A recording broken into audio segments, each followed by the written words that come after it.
연초록 봄길을 걷기 위해 전북 고창을 찾았습니다. 맨 먼저 간 곳은 고창 청보리밭입니다. 고창읍에서 공읍면 방면으로 30분쯤 달리면 보리나라 학원농장 고창 청보리밭이 나옵니다. 청보리밭 입구에 들어서면 넓게 펼쳐진 유채밭이 보입니다.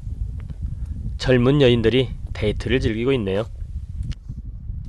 하늘거리는 유채꽃을 보며 유채밭 사이를 걸어갑니다. 유채밭에는 오솔길이 있어 꽃과 마주하며 걷기에 좋습니다. 유채꽃 너머로 파란 청보리밭이 보입니다. 유채꽃의 노란색과 청보리의 파란 색감의 조화가 마음을 차분하게 하면서 여행객을 유혹합니다. 청보리밭 길을 걸었습니다. 황토색의 흙길을 걷는 기분이 상쾌했습니다. 이 길은 맨발로 걸으면 더욱 좋겠다는 생각을 해보게 합니다. 이제 막 열매가 연걸어가기 시작한 청보리들의 풋풋한 모습이 마음을 설레게 합니다. 매년 4월 말에서 5월 초가 되면 청보리밭 축제가 열린다고 하는데요. 가족, 연인, 친구끼리 청보리밭, 유채꽃밭을 걸으며 파란 꿈을 나눠보는 것도 좋겠다는 생각을 해보았습니다. 청보리밭에 시원한 바람이 불어옵니다. 바람결에 부딪히는 보릿대 소리를 들으며 소곤소곤 이야기하며 청보리밭을 걷는 푸른 청춘들의 모습이 청보리의 푸르름만큼이나 아름답게 느껴졌습니다. 고창 청보리밭은 4, 5월 봄에는 청보리를, 8월에는 노란 해바라기를, 10월에는 하얀 메밀꽃을 계절에 따라 감상할 수 있다고 합니다. 8월에는 해바라기를 보러 와야겠네요. 두 번째로 찾은 곳은 고창읍성입니다. 고창읍성은 고창읍내에 있습니다. 모양성으로 더 널리 알려진 읍성은 백제시대 때 고창 지역이 모량부리라 불렀기 때문이란 설이 있습니다. 오늘은 모양성의 예쁜 길을 걸어보려고 합니다.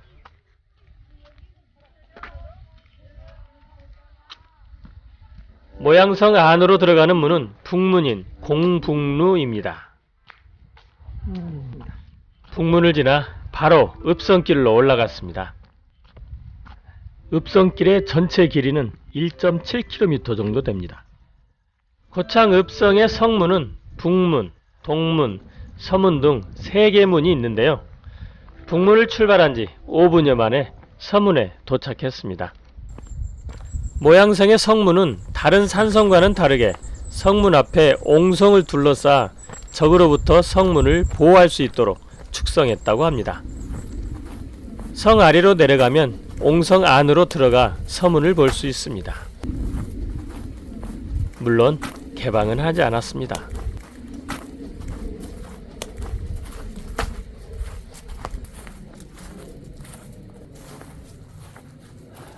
진서루 서문입니다. 성문 누각은 개방되어 있는데요. 누각 창문을 통하여 직접 옹성을 볼 수 있습니다.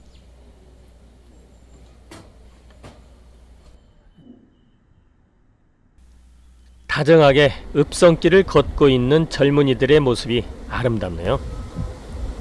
모양성에는 매년 답송놀이, 즉 성밟기 놀이를 한다고 하는데요. 돌을 머리에 이고 성을 밟으면 무병장수한다는 전설이 있어 매년 가을에 성밟기 행사를 한다고 합니다.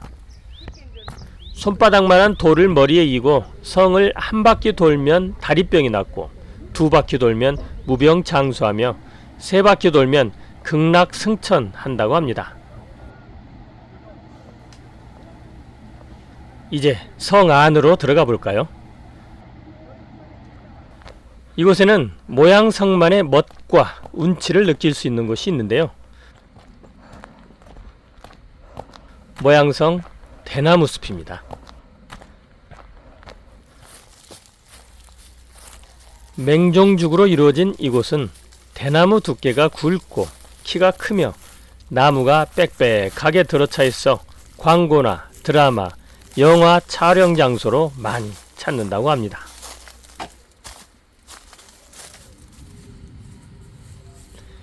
시간이 되신다면 원시림 같은 대나무 숲을 걸으며 자유를 맛보시기 바랍니다.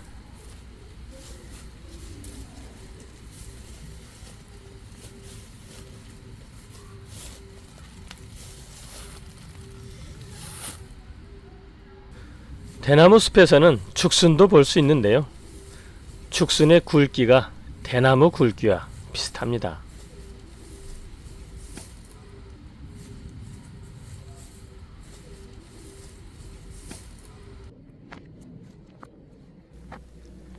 대나무 숲에서 나오면 모양성 안의 또 다른 길, 소나무 숲길을 걸을 수 있습니다. 하늘 높이 쭉쭉 뻗어있는 소나무를 바라보며 솔향기를 맡으며 건너라면 마음이 편안해짐을 느낍니다. 소나무 사이로 나있는 길은 황토길이어서 맨발 걷기로도 최적의 길이라 생각됩니다. 모양성 안의 소나무길은 아침 햇살과 저녁 석양 햇살이 드리워질 때 가장 아름답고 상쾌합니다.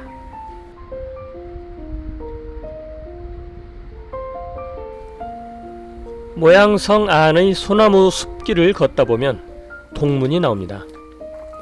동문은 개방되어 있어 성 아랫길로 나갈 수 있는 좋은 통로입니다.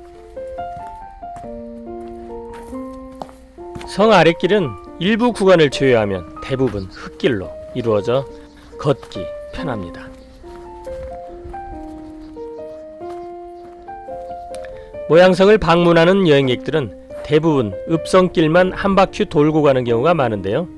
잠깐 시간을 내어 성 아랫길을 걸으신다면 모양성의 새로운 모습을 느낄 수 있을 겁니다.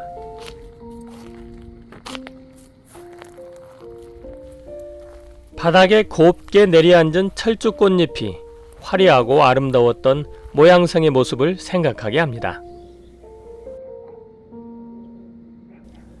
모양성길은 젊은 청춘들에게도 데이트 장소로 인기가 많습니다. 성 아랫길에서는 위에서는 보지 못했던 성의 다른 모습을 볼 수 있습니다.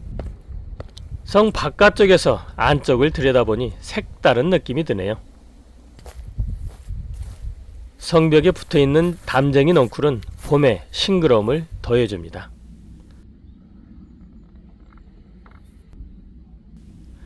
모양성 남쪽에는 자연마당이라는 생태 휴식 공간이 있습니다. 모양성 아랫길과도 연결이 되어 쉽게 접근할 수 있습니다.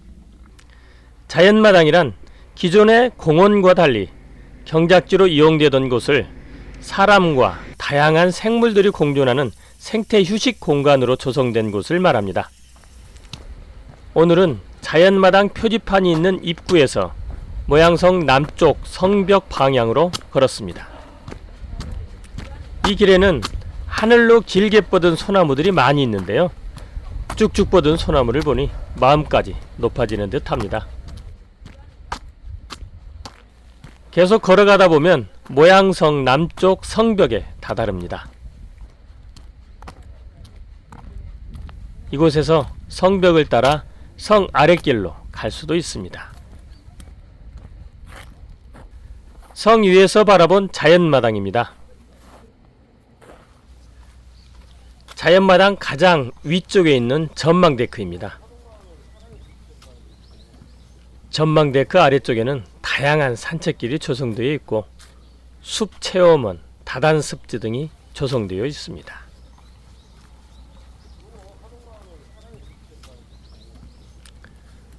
모양성 남쪽 성벽에서 자연마당 아래쪽으로 내려가면 노동저수지로 이어집니다. 노동저수지 위에는 저수지를 가로지르는 수상 데크길이 있습니다. 유채꽃을 품고 있는 노동저수지가 아름답네요. 노동수상길의 총 길이는 446m입니다. 노동마을에서 자연마당 방향으로 걷다 보면 고즈넉한 고창 읍성과 호수를 볼 수 있습니다. 노동 저수지의 모습이 시원하게 느껴지지 않나요? 수산길의 가운데는 조망다리가 있습니다. 이곳에 서면 저수지의 푸른 물빛과 읍성자락의 수려한 자연을 감상할 수 있습니다. 주민들과 여행객들은 노동수산길을 따라 시원함을 만끽하며 힐링 산책을 할 수 있습니다.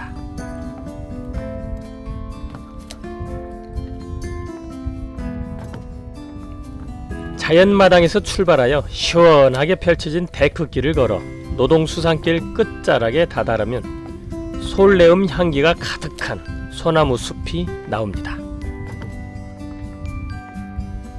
소나무 사이를 걷다 보면 수줍은 철쭉과 함께 매월정이라는 정자가 자리 잡고 있습니다. 잠시 정자 마루에 앉아 휴식을 했습니다. 소나무 사이로 불어오는 봄바람은 노동 저수지의 푸른 물결과 함께 여행자에게 마음의 여유를 선물해 줍니다. 매월정에서 문수사 방향으로 차로 5분 정도 이동하면 노동 저수지 끝자락에 추석정이란 정자가 나옵니다. 추석정은 조선 중기 문신이자 조광조의 제자였던 김경희가 사화를 피해 낙향한 뒤 시문을 즐기기 위해 지었다고 합니다. 추석이란 욕심없이 한가롭게 살아간다는 뜻인데요. 여기서는 정자 주위에 널려있는 돌에 취한다라는 의미라고 합니다. 추석정 주변의 돌은 고인돌입니다. 고인돌은 담장 안에 7기, 밖에 3기가 있다고 합니다. 처음 여기에 정자를 짓기로 마음먹은 사람은 이 돌이 고인돌이란 걸 알았을까요? 추석정은 자연과의 조화 속에서 운치와 여유를 즐기기에 안성맞춤인 곳입니다.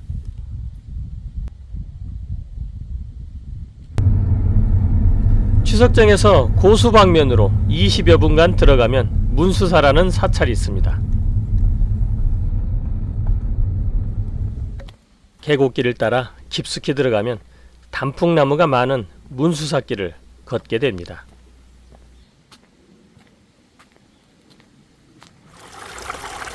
문수사 가는 길 옆 계곡에는 봄을 함께하는 계곡 물소리가 청아하게 들립니다.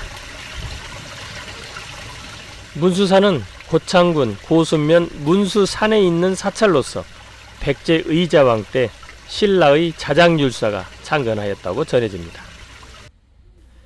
절로 들어가는 입구입니다.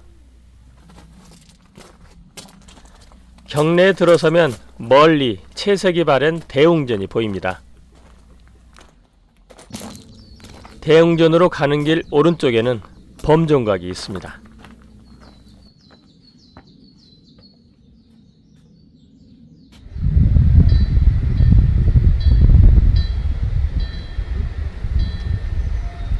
문수사 대웅전입니다.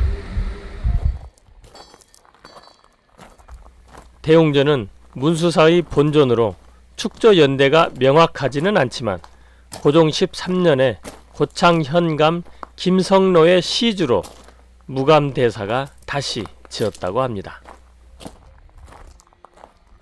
법당 안에는 보물 제1918호인 목조 석가열의 삼불좌상이 모셔져 있습니다. 대웅전 왼쪽 앞에는 명부전이 있는데요. 명부전 안에는 보물제 1920호인 목조 지장 보살 좌상과 시황상이 봉안되어 있습니다.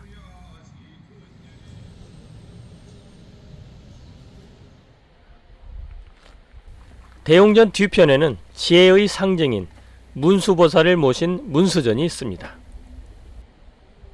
문수전에는 노승의 모습을 한 문수보살로 알려진 속조 승상이 모셔져 있습니다. 문수사는 가을 단풍이 예쁘다고 합니다. 가을에 다시 한번 찾아야겠네요. 지금까지 봄에 걷기 좋은 고창 힐링 산책길이었습니다.